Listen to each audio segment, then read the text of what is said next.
Duhmez back in the house. Today we're going to have a look at a deck strategy and deck build for Unquenchable Fire in Magic the Gathering Duels 2012. You'll see what I'm doing. So I fully unlocked the deck, and these are the cards, these 16 cards I pulled out of it, leaving me a 60 card lethal deck of Doom.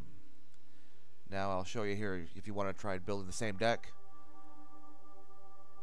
Remove these cards. 1 Goblin Arsonist, 3 of these useless Dragon's Claw.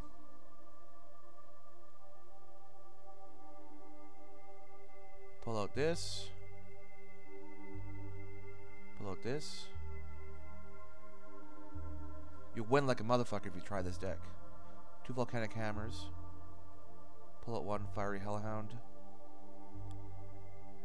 Sizzle's retarded, maybe unless you're in a multiplayer game. Just damaging opponent is not flexible enough. Lava Axes, pull them all out. I use 2 of the Fireball types instead. Ember Shot, retarded, 7 mana. Draw a card, nice, but 7 mana, useless. Instead of Lava Axes, I say, these are a little more expensive, but they're way more flexible. Is this X damage to any target? Blah, blah, blah.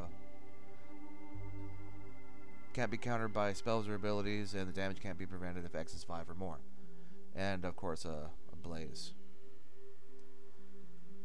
Now, one of the most possibly underrated but most powerful cards in this game is, I'll show you here. It's just amazing.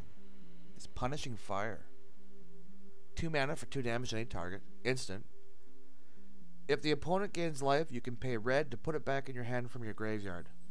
Now, I've beat the bejesus down out of tons of people with this card. And thankfully there's 2 in the deck. Because so many noobs running around in this game, they use these stupid things. And the way the game is configured, whenever they cast their spell of their color, they gain a life. They can't stop it from gaining a life. You have to go to the options and disable the auto resolution.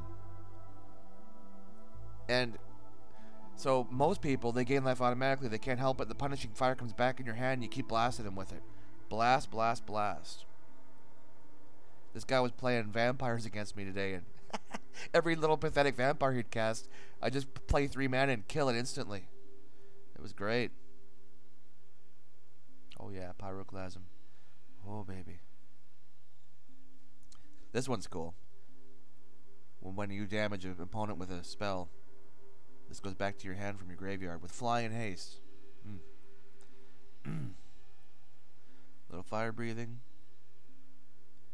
Wheel of Fortune, when you got a bunch of mana and the enemy's low, you just fire that off. You'll probably grab a few damage spells, finish them off. The other day, though, I did a Wheel of Fortune like that, and I drew fucking 10 lands in a row. 10 lands. No damage spells. All I needed was like 3 damage to kill him. Of course, he got a handful of stuff and destroyed me. Yeah, that's white. Yeah, so that's my deck build of Punishing Fire. If you pull out those cards on the top, you'll have the same deck as me. Why don't you give it a whirl and see how you do. Later, motherfuckers.